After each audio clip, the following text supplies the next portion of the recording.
बेटा आपकी worksheet 28 discuss करेंगे हम लोग। इसमें हमारी घन से रिलेटेड यानी क्यूब से रिलेटेड वर्ड प्रॉब्लम्स हैं, शाब्दिक समस्याएं हैं। इसमें बेटा देखो क्या दिया है उसने कि रिया ने दुकानदार से एक माचिस का पैकेट खरीदा। ये पैकेट है हमारा, और इस पैकेट को उसने जब नापा तो उसने पाया कि इसकी लंबाई, चौड़ाई और ऊंचाई तीनों ही 8 सेंटीमीटर है। ये इसकी लंबाई भी, ये चौड़ाई भी और ये ऊंचाई भी। तो इसका आयतन कितना होगा बेटा? घन का आयतन हमारा होता है side into side into side. तो 3 बार मल्टीप्लाई किया तो ये हमारा आ गया 512 घन सेंटीमीटर होगा।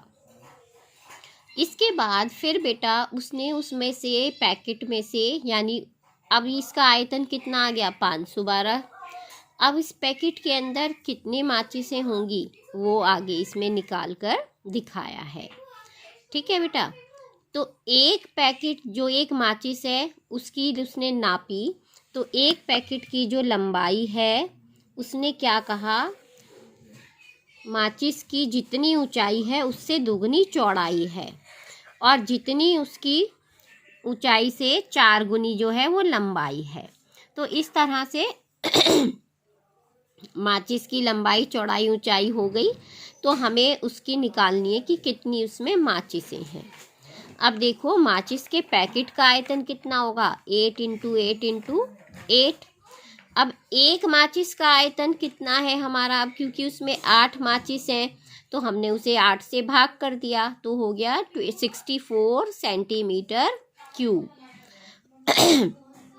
यहाँ पर देखो माचिस की ऊंचाई को हमने मान लिया h, तो माचिस की चौड़ाई कितनी होगी? दुगनी है उससे, 2h, और लंबाई कितनी होगी? इससे 4 गुना है तो 4h।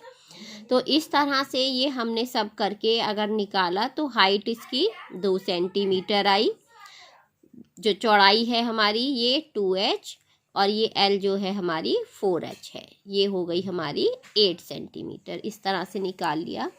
अब जो आपके क्वेश्चंस हैं इसमें ये हम डिस्कस करेंगे बेटा। यदि प्रत्येक माचिस भी घन आकार होती तब माचिस की लंबाई, चौड़ाई और ऊंचाई कितनी होती? अब उसने हमें क्वेश्चन में तो कितना दिया था बेटा? क्वेश्चन में उसने हाइट हमने अभी निकाली थी 2 सेंटीमीटर, चौड़ाई थी 4 सेंटीमीटर और लंबाई थी 8 सेंटीमीटर। तो उसका ये हमारी एक घनाभ यानी क्यूबॉइड की शेप हुई। तो उसका वॉल्यूम कितना होता है? आयतन L into B into H. तो इनको मल्टीप्लाई करके निकाला तो आ गया 64 सेंटीमीटर क्यूब। अब उसने कहा जब घन के आकार की है तो हम इस वॉल्यूम को बराबर रख देंगे। वॉल्यूम के घन क्या होता है हमारा? साइड का क्यूब, भुजा का क्यूब, घन। तो हम इसका घन मूल निकालेंगे 3 के पेयर से। एक पेयर, एक साइड बाहर आएगी तो ये हो जाएगी 4 सेंटीमीटर, आ गया उसकी साइड। सेकंड वाले क्वेश्चन में उसने कहा है बेटा अगर हर माचिस की चौड़ाई और लंबाई ऊंचाई का 8 गुना है, तो हमने क्या किया? इसमें ऊंचाई को h मान लिया, और जो लंबाई है वो इसकी 8 गुना हो गई 8h, और क्योंकि चौड़ाई भी इतनी ही दी उसने तो 8h हो गई। अब इस वॉल्यूम को हमने तीनों को मल्टीप्लाई करके किसके बराबर रख दिया? वॉल्यूम के बराबर रख दिया। तो यहाँ से हाइट आ गई हमारी 1, तो इसका क्यूब रूट ले लिया तो h हमारा आ गया बेटा 1। तो लंबाई, ऊंचाई कितनी हो गई? हाइट मानी थी हमने 1 सेंटीमीटर, लंबाई और चौड़ाई कितनी थी? 8h थी, तो 8 को 1 से मल्टीप्लाई करके आ गई 8 सेंटीमीटर। थर्ड क्वेश्चन में पैकेट का आयतन कितना है माचिस के? 512 सेंटीमीटर क्यूब।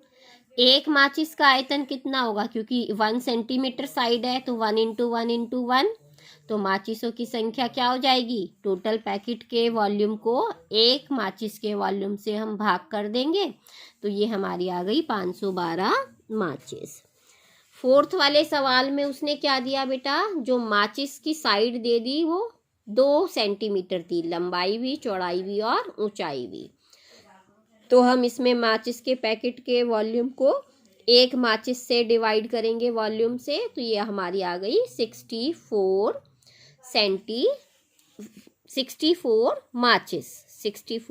माचिस आएंगी। ये उसने पूछा था कितनी माचिस आ सकती हैं। ठीक है बेटा। इसके बाद 5th क्वेश्चन में उसने कहा कि कोई भी साइड 8 इसमें उसने हमको कुछ ये दी हैं डायमेंशंस और पूछा है कि क्या ये पॉसिबल है या नहीं। तो अगर कोई भी साइड, क्योंकि उसने लंबाई चौड़ाई ऊंचाई 8 सेंटीमीटर दी है, तो अगर कोई भी चीज़ कोई भी साइड 8 से ज़्यादा होगी तो वो इसके अंदर आ ही नहीं सकती। तो इसलिए हम तीनों डायमेंशन को देखेंगे, अगर वो 8 से ज़्यादा है तो वो पॉसिबल नहीं है। तो पहली में सब 8 से छोटी है तो पॉसिबल है। यहाँ वाले में देखो ये 32 है, 32 सेंटीमीटर की कोई भी चीज़ इसके अंदर नहीं आ सकती, तो ये पॉसिबल नहीं है। यहाँ 16 भी नहीं हो सकता, ये भी पॉसिबल नहीं है। ये पॉसिबल है, ये पॉसिबल है, ये पॉसिबल है। तो सभी बच्चे ये दोनों वर्कशीट्स करेंगे और मुझे सेंड करेंगे।